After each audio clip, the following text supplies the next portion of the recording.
lâu lắm mà Nga không quay cảnh Nga nấu ăn nhỉ. Nên mọi người cũng biết á, dạo này Nga rất là hay ăn Greek yogurt vào buổi sáng. Nhưng mà mỗi lần mua cái hũ to như vậy nè, mở cái hộp này ra là phải ăn trong vòng 5 ngày. Nga ăn không có kịp, cho nên là Nga cứ phải chế mấy cái món khác với cái sữa chua Hy Lạp này á, để xài cho nó hết trước khi hết hạn sử dụng.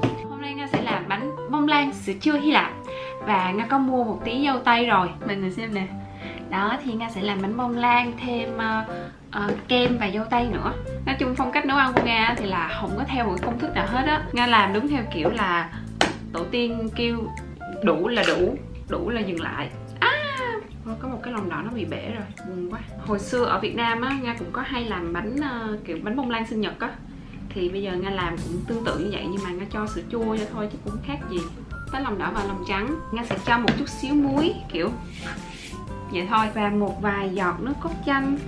Sau đó Nga để cái này qua một bên để tí nữa đánh. Bên cái phần lòng đỏ trứng này thì Nga sẽ cho đường vani cho nó thơm, hoặc là vani không cũng được, nhưng mà Nga không có vani không, Nga có đường vani thôi. Nga cho sữa chua vô. Đây không phải là clip hướng dẫn nấu ăn nha mọi người. Tại vì Nga không có công thức để chia sẻ với mọi người, Nga chỉ làm theo cảm tính thôi. Ở trên các trang web chị nấu ăn thì chắc là cho một hũ sữa chua thôi ấy. Nhưng mà Nga thích ăn kiểu mùi sữa chua nó đậm ấy, cho nên Nga cho khá là nhiều. Với lại cũng tận dụng nấu cho nhiều để khỏi hết hạn, vứt đi uổng lắm. Tiếp theo là dầu ăn hoặc là bơ.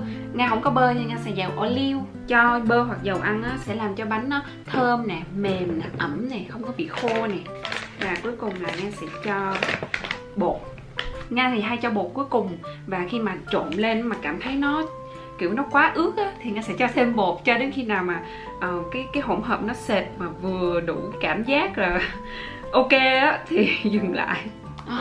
Cái mùi trứng nè, sữa chua nè, vani nó quyện vô, trời ơi nó thơm.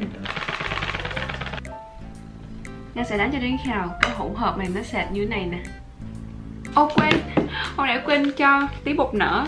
Bình thường thì công thức này á, Nga thấy tham khảo một số nơi trên mạng thì họ không có sử dụng baking powder, nhưng mà Nga muốn đảm bảo là nó sẽ nở một tí, cho nên là Nga cho thêm bột nở. Ôi lẽ ra phải cho lúc nãy á. Cái này cho nhiều thì nó nở nhiều, còn cho ít thì nó nở ít thôi. Tiếp theo lòng trắng trứng mình sẽ đánh bông lên. Trước tiên thì mình sẽ đánh cái mức độ nhẹ, sau đó cho thêm đường và đánh mức độ mạnh. Và cứ cho thêm đường rồi đánh mạnh đến khi nào mà kiểu cái lòng trắng trứng nó cứng lại, úp ngược mà nó không bị rớt ra là được.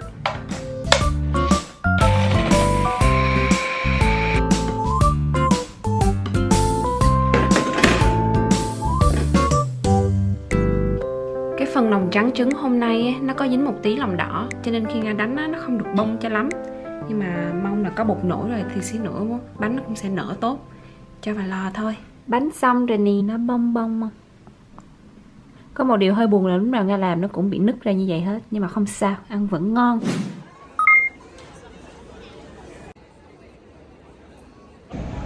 Nga gặp bạn xong rồi, bây giờ Nga trên đường về. Hình như hôm nay có trận bóng Euro hay sao á, thấy mấy quán cà phê ở đây kiểu như ở Việt Nam á.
Nga vừa mới đăng ký tiêm vaccine Độ tuổi của Nga hiện tại thì chỉ có thể đăng ký ở trong danh sách chờ thôi.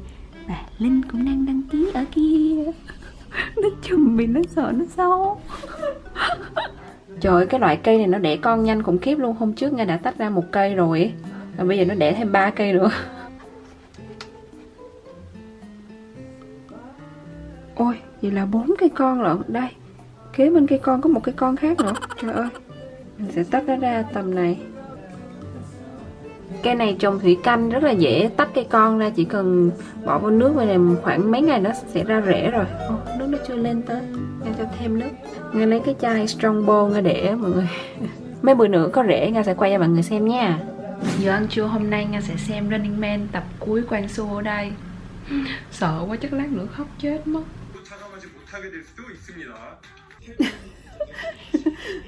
Làm hư hại tài sản 58 lần.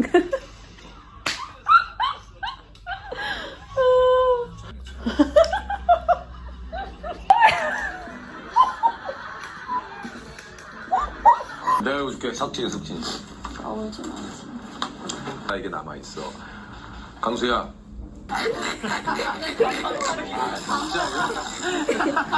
갑자기 그러니까 그 역할을 세찬이랑 형이 좀 해줘야 돼. 많은 시청자분들도 이렇게 아쉬워지고. 잠깐만요. 제가 먼저 할게요. 예. 3초를 버티고 잔치게요. 왜요? 왜 그래요? 아니 잔치 같아가지고. 왜 그래요? 강수야.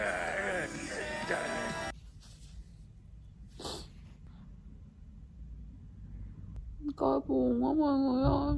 Nhưng mà cái vui này nè, bắt người ta kiểu vừa khóc vừa cười á, vừa khóc vừa cười ăn mười. Trưa nào cũng ngồi coi Running Man 1 tiếng đồng hồ hơn một chút xíu, vừa ăn vừa coi xong xuôi rồi giờ phải đi làm. Mà cái mắt nó không có đỏ. Không sao, cũng đỡ. Đi làm đây.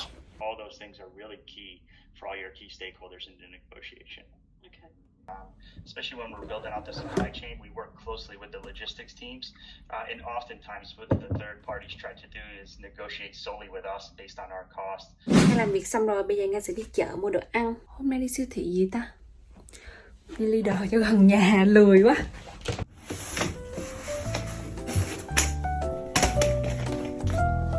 Alexa, what's the weather today?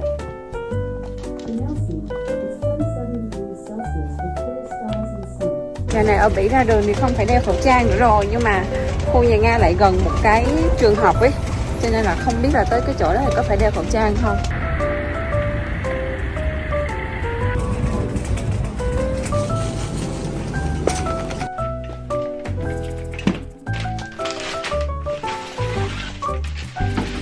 Từ trưởng thành hơn qua phong ba, bão táp, bầm dập của cuộc sống.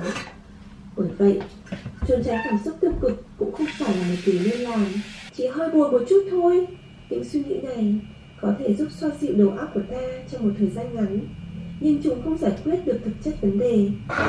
Không Ross có thể sẽ hữu ích cho bạn. 5 bước hay 5 trạng thái đau khổ đầy bao gồm: rồi ai cũng phải ra đi, hãy cứ sống cho những ngày rất khó để vượt sửa được. Kiểm soát được.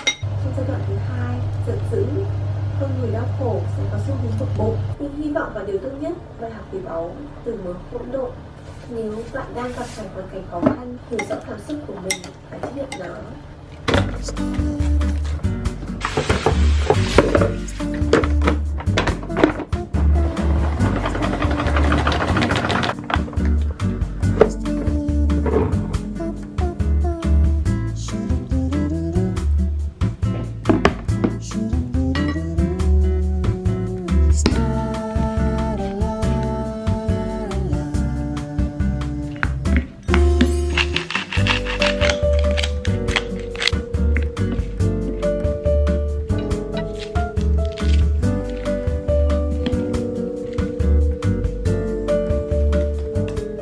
Đã lâu lắm rồi Nga không xem một cái bộ phim nào. Hồi trước á, xem quá trời phim Hàn Quốc luôn, xong giống như là bị bội thực á, cho nên Nga dừng một thời gian.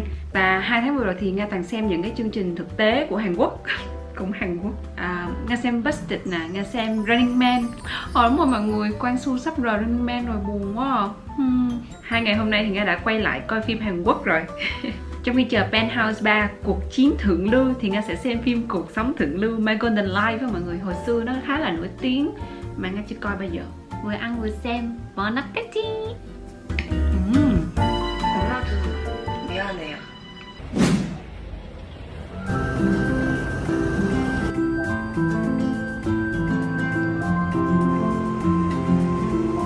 Trời nắng quá muốn say nắng luôn vậy á. Đâu có ngờ ra đường lại nắng như vậy.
Đây là second shot.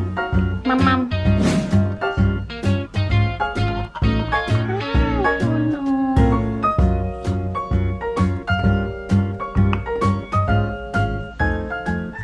Không hiểu sao dạo này tóc của Nga nó rất là khô. Và cái phần đuôi tóc á, thì nó cũng rất là sơ nữa. Bình thường Nga nhuộm tóc á, thì cả năm trời á, nó mới bị như vậy. Còn bây giờ kiểu nhuộm tóc mới có 2-3 tháng là đã bị như vậy rồi. Cho nên là Nga nghĩ Nga cần phải dưỡng tóc nhiều hơn. Nga đã mua dầu dừa về để ủ. Mong là nó sẽ không khô nữa. Nga sẽ ủ trong vòng 30 phút sau đó gội đầu bình thường. Trời ơi, cái tóc mình kiểu này nhìn cái mặt tròn như giám âm vậy. Thực ra thì mình có thể kết hợp dầu dừa với lại nhiều thứ khác. Ví dụ như là mật ong, bơ, cà phê.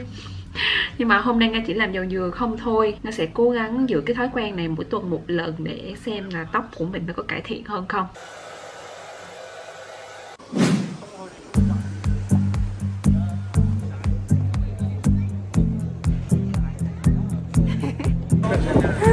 Nghe được clip trong free nè mọi người. Hồng Bình nó gặp người quen. Ủa bây giờ mới biết là Huawei hay á, nhìn nhỏ xíu.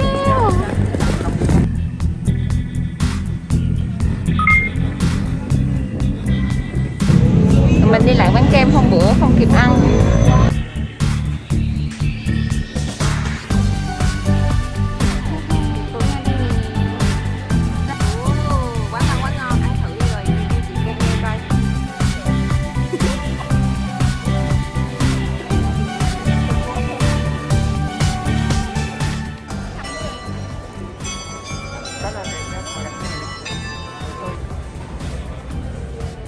Để Nga đang đi mua quạt.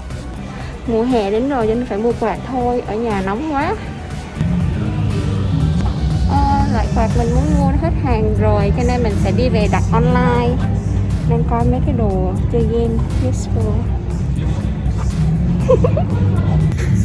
Muốn có cái này quá đi.